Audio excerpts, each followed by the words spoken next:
बोले महावीर हनुमान की जय।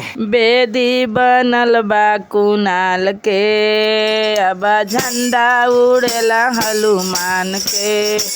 अब बेदी बनल बा कुनाल के, अब झंडा लहराला हनुमान के।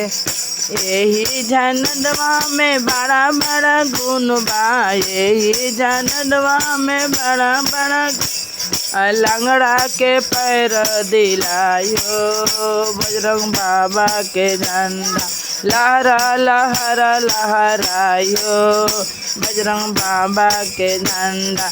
यही झंडवा में बड़ा बड़ा गुण बा, यही झंडवा में बड़ा अंधों के नैना दिलायो, बजरंग बाबा के झंडा। बेदी बनल बा कुनाल के, हवा झंडा उड़ेला हनुमान के।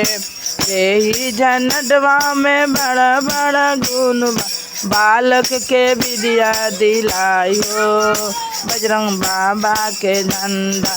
कन्या के घर पर दिलायो, बजरंग बाबा के झंडा। माझिन के बालक दिलायो, बजरंग बाबा के झंडा। लहरा लहरा लहरायो, बजरंग बाबा के झंडा। बोले बोले महावीर हनुमान की जय।